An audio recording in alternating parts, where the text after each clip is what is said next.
क्या आपने कभी सोचकर देखा है कि जितनी लगन और मेहनत से आप ऑफिस में काम करते हैं, उसी मेहनत और लगन से अगर कोई और आपका काम करने लगे, वो भी कम सैलरी पर, तो क्या आपकी कंपनी आपको रखेगी या नहीं? और अगर आपकी जगह लेने वाला कोई इंसान नहीं बल्कि कोई कंप्यूटर हो, जिसकी ना बेवजह की डिमांड्स हैं, ना इमोशंस, ना वो थकता है ना छुट्टी करता है, तो यकीनन हम में से अक्सर लोग अब अनसेफ महसूस करने लगेंगे। पर ये कोई मन घड़त ख्याल नहीं, बल्कि वो वक्त असल में आ चुका है। और ये कहना है जेफरी हिंटन का, जिन्हें एआई के गॉड फादर का लक़ब भी मिल चुका है। आर्टिफिशियल इंटेलिजेंस या फिर एआई को पिछले कुछ सालों से मेन स्ट्रीम मीडिया पर बेशक बहुत शोहरत मिल रही है, लेकिन इसका असल आइडिया कई दहाइयों पुराना है।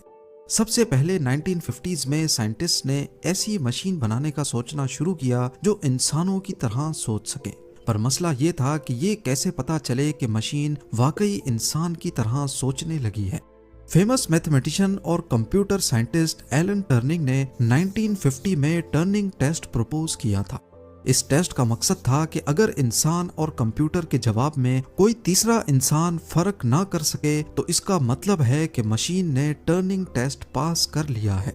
तब से लेकर इस आर्टिफिशियल इंटेलिजेंस पे काम होता रहा, लेकिन अगली कई दहाइयों तक टर्निंग टेस्ट कभी पास ना हो सका। लेकिन फिर 2014 में आखिरकार टर्निंग टेस्ट पहली बार एक चैट बॉट ने पास किया। रॉयल सोसाइटी लंदन में होने वाला ये टेस्ट जजेस के सामने हुआ। इन जजेस का सामना एक चैट प्लेटफॉर्म पर 13 साला यूक्रेनियन लड़के से करवाया गया। कई सवालात करने के बाद 30 में से 20 जजेस ने कहा कि ये वाकई इंसान है, जबकि असल में वो यूजिन गूस्टमैन नामी एक एआई चैट बॉट था। शुरुआत में एआई बहुत बेसिक हुआ करता था, जैसा कि चेस खेलना या फिर मैथमेटिकल प्रॉब्लम्स को सॉल्व करना। लेकिन पिछले कुछ सालों में खासकर डीप लर्निंग और न्यूरल नेटवर्क्स की डेवलपमेंट के बाद एआई ने ऐसी तेज रफ्तार पकड़ी है जिसकी किसी को उम्मीद नहीं थी। और इस तेजी को परवान चढ़ाने वालों में से एक अहम नाम है जेफरी हिंटन, जिनको एआई का गॉड फादर भी कहा जाता है। जेफरी हिंटन वो शख्स हैं जिन्होंने गूगल में 10 साल तक एआई पर काम किया, और जब उनको लगा कि ये चीज इंसानों से ज्यादा इंटेलिजेंट हो सकती है, तो उन्होंने गूगल जैसी कंपनी को छोड़ दिया, सिर्फ इसलिए ताकि वो खुलकर दुनिया को इस खतरे से आगाह कर सकें। जेफरी हिंटन ने आर्टिफिशियल इंटेलिजेंस, खासकर न्यूरल नेटवर्क्स और डीप लर्निंग के फील्ड में ऐसे काम किए हैं जो आज के मॉडर्न एआई मॉडल्स की बुनियाद बन चुके हैं। Back propagation algorithm, neural networks और डीप लर्निंग के साथ साथ हिंटन कई मशहूर एआई साइंटिस्ट के मेंटर भी रह चुके हैं, जिसमें मेटा के चीफ एआई साइंटिस्ट यान लुकोन और योशुआ बेंगियो भी शामिल हैं। इन तीनों ने मिलकर 2018 में टर्निंग अवार्ड भी जीता, और इसी वजह से इनको God father of deep learning कहा जाता है। जेफरी हिंटन का सीधा कहना है कि इंटेलिजेंस में इंसान अब दूसरे नंबर पर आ चुके हैं, क्योंकि पहला नंबर एआई ने हड़प लिया है। इसी तरह हिंटन के मुताबिक एआई जो फिलहाल इंसानों का काम आसान करने के काम आ रहा है, बहुत जल्द ये पूरे के पूरे प्रोफेशंस को खा जाएगा। हिंटन ने एक इंटरव्यू में उन जॉब्स की लिस्ट बताई है जिन्हें एआई इतनी आसानी से टेक ओवर नहीं कर पाएगा। पर पहले जानते हैं उन जॉब्स के बारे में जो एआई के गॉड फादर के मुताबिक अनकरीब आर्टिफिशियल इंटेलिजेंस की नजर होने वाली हैं। पहला नंबर है कस्टमर सपोर्ट एजेंट्स का। हिंटन के मुताबिक एआई का सबसे पहला शिकार कस्टमर सपोर्ट एजेंट्स होंगे। क्या आपको मालूम है कि मोबाइल ऑपरेटर्स और बैंक्स में ज्यादातर कॉल सेंटर स्टाफ को अभी से ही एआई ने रिप्लेस कर दिया है, और शायद अनकरीब कॉल सेंटर्स के एजेंट्स हिस्ट्री बन चुके होंगे। क्लारना, जो कि एक ऑनलाइन पेमेंट वेबसाइट है, उसके सीईओ ने पिछले साल कहा था कि एक एआई चैटबॉट हमारे 700 एजेंट्स के बराबर काम कर रहा है। उन्होंने डिटेल में बताया कि कंपनी पहले 7000 कस्टमर सर्विस एजेंट्स रखती थी, लेकिन एआई चैटबॉट की वजह से अब उन्हें सिर्फ 3000 की जरूरत है। सोचें, 4000 लोग एक ही झटके में रिप्लेस हो गए, क्योंकि एआई 24/7 अवेलेबल है। उसको गुस्सा नहीं आता और वो पलक झपकते ही जवाब देता है। हिंटन का कहना है कि एआई एजेंट्स ऑलरेडी 80% से ज्यादा कस्टमर सर्विस का काम हैंडल कर रहे हैं। यानी अगर आप किसी कॉल सेंटर में काम करते हैं तो समझ लीजिए आप हाई रिस्क जोन में हैं। नंबर 2, कुछ अरसे पहले तक लगता था कि अदालत और लीगल मामलात में एआई का घुसना इतना आसान नहीं होगा, लेकिन अब लीगल असिस्टेंट्स और जूनियर लॉयर्स का प्रोफेशन खतरे में पड़ चुका है। जेफरी हिंटन बताते हैं कि एआई अब लीगल कॉन्ट्रैक्ट्स लिख सकता है, कोर्ट केसेस समराइज कर सकता है और लीगल रिसर्च तो 10 गुना तेजी से भी कर सकता है।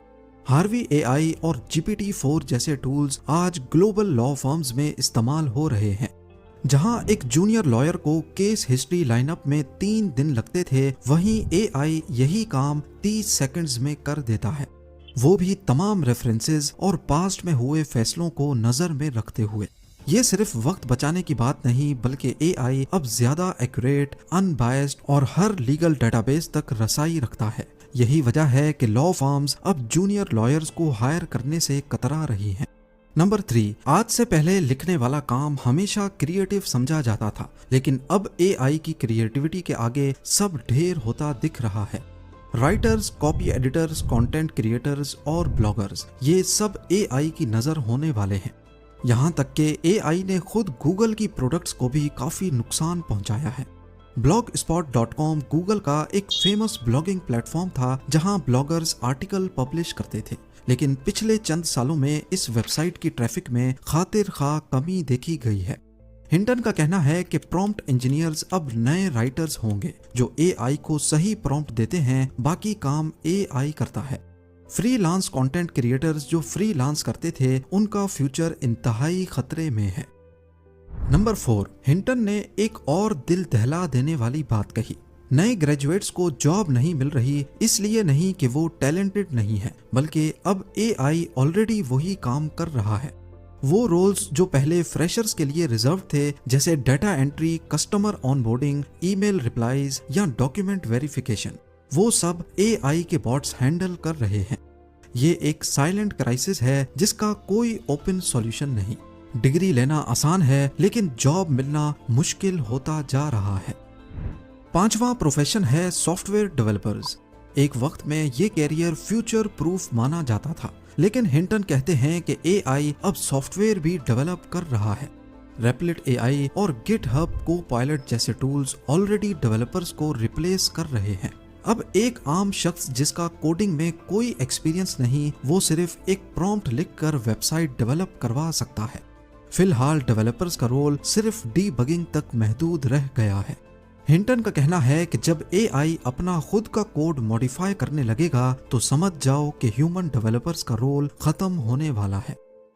नंबर 6, हिंटन ने अपनी भतीजी का जिक्र किया कि वो हेल्थ सर्विस में कंप्लेंट लेटर्स लिखती थी। पहले वो कंप्लेंट को समझकर 25 मिनट में रिस्पांस लिखती थी, लेकिन अब वो एआई टूल में स्कैन करती है और 5 मिनट में परफेक्ट रिस्पांस मिल जाता है। यानी जो काम पहले 5 लोग करते थे, वो अब एक इंसान और एआई दोनों मिलकर कर लेते हैं। अगला नंबर है डॉक्टर्स का। डॉक्टर्स का काम अभी तक रिप्लेस तो नहीं हुआ, लेकिन हिंटन कहते हैं कि एआई डॉक्टर्स को 5 गुना ज्यादा एफिशिएंट बना रहा है। मतलब एक डॉक्टर पहले 10 पेशेंट्स देखता था, अब वो एआई असिस्टेंट के साथ 50 लोग देखता है। इसका मतलब ये नहीं कि डॉक्टर्स निकाल दिए जाएंगे, लेकिन हायरिंग रेट अनकरीब ड्रॉप जरूर होगा। खास तौर पर जूनियर डॉक्टर्स और डायग्नोस्टिक स्पेशलिस्ट के लिए खतरा बढ़ता जा रहा है। Number 8, creative industry. ये बात सुनकर झटका लगता है, पर एआई अब क्रिएटिविटी में भी इंसानों से आगे जा रहा है। जेफरी हिंटन कहते हैं कि एआई ऐसे कंपैरिजंस या मिलती जुलती सोच समझता है जो इंसान नॉर्मली कभी नहीं सोच पाते। यानी एआई किसी चीज को किसी दूसरी बिल्कुल डिफरेंट चीज से रिलेट करके नए आइडियाज बना लेता है, जो अगर इंसान करने पे आए तो कई साल लग सकते हैं। हिंटन का मानना है कि डिजाइनर्स, वीडियो एडिटर्स, कंपोजर्स और एनिमेटर्स सबकी छुट्टी होने वाली है।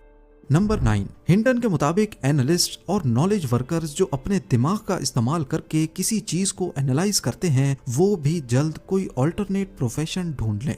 जो लोग डाटा हैंडल करते हैं, एक्सेल शीट्स भरते हैं, रिपोर्ट्स लिखते हैं या इंफॉर्मेशन समराइज करते हैं, एआई उनका काम ऑलरेडी बेहतर तरीके से कर रहा है। एक इंसान का दिमाग लिमिटेड होता है, जबकि एआई को करोड़ों पैरामीटर्स और इंफॉर्मेशन का रियल टाइम एक्सेस होता है। अब डाटा एनालिस्ट या रिसर्च असिस्टेंट की जॉब सिर्फ तब तक सेफ है जब तक एआई उनका काम समझ नहीं जाता। और आखिर में हिंटन का कहना है कि जो जॉब्स एआई की वजह से क्रिएट हो रही हैं, उनका भी फ्यूचर काफी कमजोर है, जैसा कि प्रॉम्प्ट इंजीनियर्स। यानी फिलहाल वो लोग जो एआई को कमांड देते हैं, उनकी डिमांड दिन ब दिन बढ़ती जा रही है। लेकिन वो ये भी कहते हैं कि जब एआई खुद प्रॉम्प्ट्स लिखना सीख जाए तो ये जॉब भी खत्म हो जाएगी।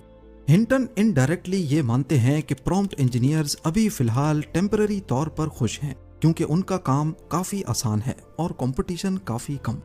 जेफरी हिंटन के मुताबिक और एआई की करंट कैपेबिलिटीज को देखते हुए फिलहाल कुछ जॉब्स रिलेटिवली सेफ हैं, लेकिन याद रहे कि ये टेम्पररी सेफ्टी है। आने वाले 5-10 सालों में इन पे भी असर हो सकता है। वो लोग जो सोच रहे हैं कि ह्यूमन और एआई मिलके काम करें तो जॉब्स सेफ हो जाएंगी, उनके लिए भी एक वार्निंग है। हिंटन कहते हैं कि ये सिर्फ एक ट्रांजिशनल फेज है। अभी एक आदमी और एक एआई मिलके काम करते हैं, लेकिन कल एआई वो काम अकेला करेगा और फिर उस आदमी की जरूरत नहीं पड़ेगी। अब आखिर करना क्या चाहिए? आपके पास 2 रास्ते हैं। या तो इग्नोर करो और उस दिन का इंतजार करो जब कंपनी आपको निकाल देगी, या फिर हर किसी को अभी से ही प्रिपेयर रहना होगा। स्किल सेट बदलनी होगी, ऐसी स्किल सीखनी होगी जिनको एआई आसानी से टेक ओवर नहीं कर सकता।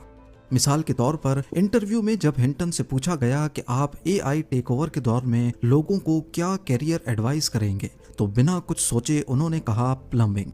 ये वाकई काफी अजीब बात है कि एआई का गॉडफादर ऐसे मशवरे दे रहा है, पर असल में वो अच्छी तरह जानते हैं कि एआई की कमजोरी क्या है। हिंटन के मुताबिक हर वो फील्ड जिसमें इंसानी हाथों का इस्तेमाल होता है, वहाँ एआई आसानी से नहीं घुस सकता। ऐसी जॉब्स जिसमें फिजिकल प्रेजेंस और हाथ से काम करना जरूरी होता है। एआई अभी सिर्फ एक सॉफ्टवेयर है। इस तरह के फिजिकल काम जहां रियल टूल्स और हाथों का इस्तेमाल होता है, उनमें एआई या रोबोट्स का काम करना इतना आसान नहीं होगा। इस वीडियो का मकसद डराना नहीं बल्कि जगाना है। ये एहसास दिलाना है कि आने वाला वक्त बड़ी खामोशी से एक एक करके लोगों को बेरोजगार करने लगेगा। अगर आपको लगता है कि आप पर ये वक्त नहीं आएगा, तो सिर्फ एक बार अपना काम एआई से करवा कर देखें। अगर नतीजा सेम आता है तो मतलब अब अपग्रेड का वक्त आ चुका है। उम्मीद है